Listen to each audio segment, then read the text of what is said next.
बिस्मिल्लाहिर्रहमानिर्रहीम। अस्सलामुअलैकुम नाज़रीन। 11:28 मंडे 27 अप्रैल 2026। आप में से बहुत सारे लोग कमेंट सेक्शन में बात करें कि यार सिल्वर की वीडियो कोई और बना रहा है। देखिए जी, हमारे पास स्टाफ है, हम चाह रहे हैं कि आपको अब आने वाले वीक्स के अंदर सोना, डॉलर, सिल्वर, बिटकॉइन हर चीज़ की प्रेडिक्शन दें। तो डेफ़िनेटली उसमें हम अपने मसरूफ़ औकात को बरोएकार ला कर ही आपको बताएंगे। इंशाल्लाह क्वालिटी ऑफ इंफॉर्मेशन ही होगी। गोल्ड को मैं इंशाल्लाह खुद देखूँगा।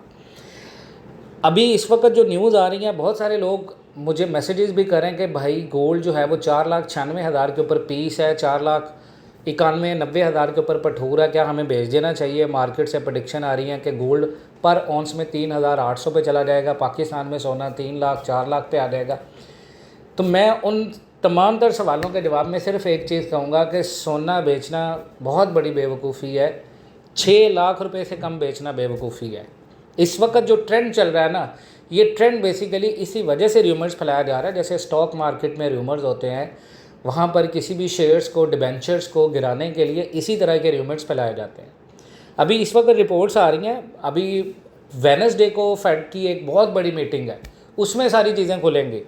अभी HSBC भी रिपोर्ट्स भी देखें ना, उसमें गोल्ड की मीडियम और लॉन्ग टर्म आउटलुक अभी भी बुलिश है। चाहे रेट्स कट ना भी करें, मेन रीज़न है इस वक्त पूरी दुनिया के अंदर जितने भी बैंक्स, जितने भी गवर्नमेंट्स हैं, उनके फिस्कल रिस्क प्लस महंगाई, जो स्टैगफ्लेशन है, जो खौफ है, वो गोल्ड को सपोर्ट देते रहेंगे।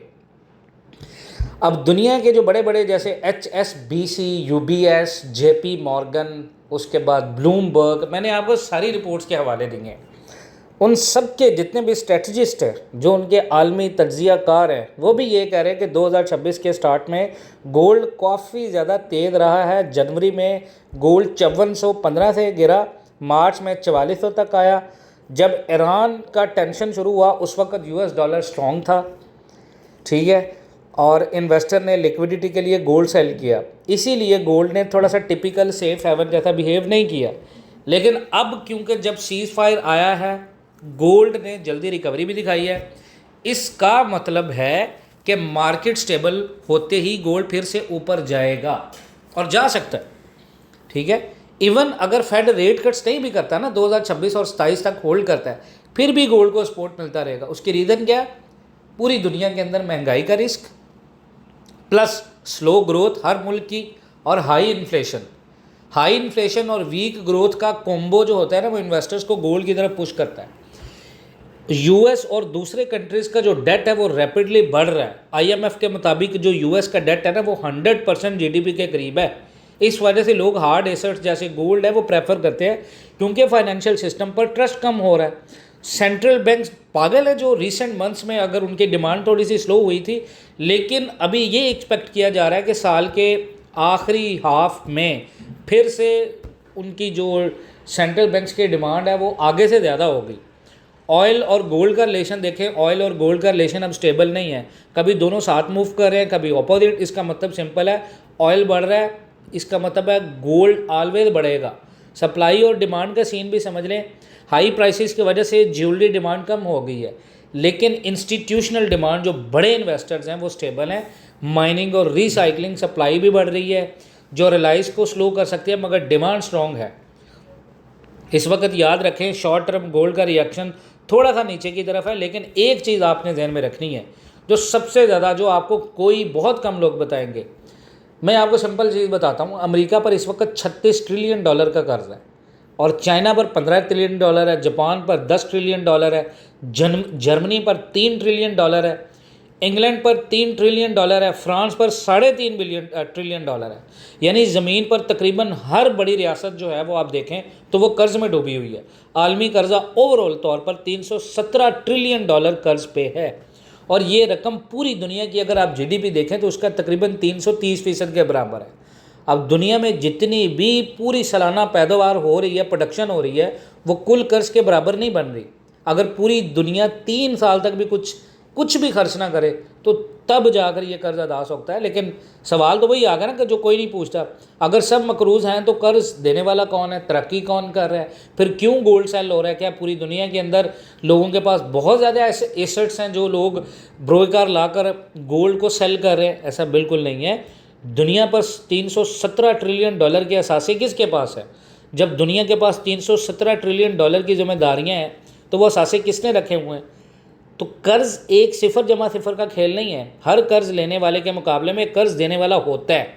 तो अगर अमेरिका पर 36 ट्रिलियन डॉलर का कर्ज़ है तो किसी के पास अमेरिका के ख़िलाफ़ 36 ट्रिलियन डॉलर के दावे मौजूद हैं, जिसकी बेस के ऊपर मैं आपको कह रहा हूँ 6,27,000 आपका रेट आ रहा है। 6,27,000 से आपको कम गोल्ड बेचना बहुत बड़ी बेवकूफ़ी है। जो लिक्विडिटी स्वीप हो रही है वो लिक्विडिटी लेने के लिए हो रही है। दुनिया के जो बड़े बैंक्स हैं वो जो सेलिंग में हैं, जो रशिया ने अपना गोल्ड सेल किया है वो इस वजह से नहीं किया कि गोल्ड जो है वो बहुत वीक हो रहा है, इस वजह से किया है जो गोल्ड है वो इंस्टेंटली कैश में कन्वर्ट कर सकते हैं आप, इसको फ़ौरन बेचकर कैश मिल सकता है आपको। इस एसेट की कोर हार्ड वैल्यू ये है, जब भी आप इसको बेचेंगे आपको फ़ौरन कैश मिलेगा। इसी वजह से रशिया ने अपना जो गोल्ड है वो बेचा है ताकि वो अपने जितने भी दिफाई अखराजात हैं उनको कवर कर सके।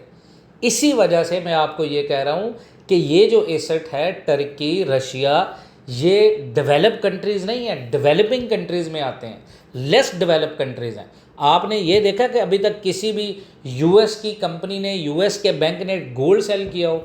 आपने ये सुना है कि जर्मनी ने अपना गोल्ड सेल किया हो? इवन कि जर्मनी ने अपना गोल्ड क्लेम किया जो यूएस के बैंक्स में था। तो ये चीज़ें आप याद रखें। पाकिस्तान के अंदर लोग सिर्फ आपको पागल बनाएंगे। Core insight information, core insight analysis आपको कोई नहीं बताएगा। मैं आपको रियल जो इंटरनेशनल एनालिसिस होते हैं मैं उनके अकॉर्डिंग आपको चीज़ें बताता हूँ। तो आप में से अगर कोई बंदा उनके ऊपर एतमाद नहीं करता वो उसकी अपनी मर्ज़ी है। मेरे मुताबिक गोल्ड आपको 6,27,000 के ऊपर जाके बेचना है, उससे पहले बेचना गोल्ड बेवकूफ़ी है। अगर आप मार्केट के अंदर पेशेंस नहीं है, देखें गोल्ड सेल करना सिर्फ उस बंदे का बनता है जिस बंदे के पास इस वक्त गोल्ड के अलावा कोई भी फाइनेंशियल वे नहीं है। उस बंदे का सेल करना बनता है जिस बंदे, देखें मैंने आपको लास्ट वीक में लेवल्स बताए थे और मैंने आपको लास्ट वीक की, आप लास्ट वीडियो सुने गोल्ड की, उसमें मैंने आपको कहा था कि गोल्ड 4,740 तक आ सकता है। ठीक मंडी 4,740 तक आई, वहाँ से रिवर्ट हुई और अभी भी गोल्ड देखे रेंज में चल रहा है। 4,600 से गोल्ड की रेंज बन रही है 4,900। अभी मंडी आज $8 गैप से नीचे ओपन हुई है, ठीक है। मंडी फिर आपकी 4700 के ऊपर खड़ी है। मंडी के अगेंस्ट में आप चीज़ें देखें, US dollar strong, oil prices strong, दुनिया के अंदर फेड रेट कट्स नहीं कर रहा। आप देखें 3 मेजर रीज़न जो गोल्ड को ऊपर लेके जाते हैं वो तीनों गोल्ड के अगेंस्ट में खड़े हैं। फिर भी पाकिस्तान के अंदर गोल्ड का रेट 4,90,000 प्लस चल रहा है पाकिस्तान के अंदर, और इंटरनेशनल मार्केट के अंदर गोल्ड 4,500 प्लस है। यानी गोल्ड अभी जो गोल्ड की प्रेडिक्शन आ रही है 4,400 तक आ सकता है गोल्ड मैक्स अगर गिरा। इसके अलावा मैं गोल्ड को 6,000, 5,800, 5,300 तक देख रहा हूँ। बाकी ऑनलाइन ट्रेडिंग के अंदर भी हम जो लेवल्स बता रहे हैं, हमने एक ग्रुप बनाया हाउ टू कन्वर्ट 100 to 300। तो उसमें जो है वो आप उस ग्रुप को ज्वाइन करें, अपनी लर्निंग करें, एजुकेशन बेस के ऊपर उसमें सीखें लेवल्स, मार्केट का VCA, ICT आप सीखें सारा इंशाल्लाह ताला। उसमें लाइव आपको सेशन कराएंगे हम लोग, उसमें आप देखेंगे। बाकी उसके लिए कांटेक्ट करना चाहें तो वीडियो में दिए गए नंबर पर रब्ता कर सकते हैं। अपना बहुत सारा ख्याल रखें। इंशाल्लाह ताला मिलते हैं नेक्स्ट वीडियोज़ में, तब तक के लिए अल्लाह हाफ़िज़।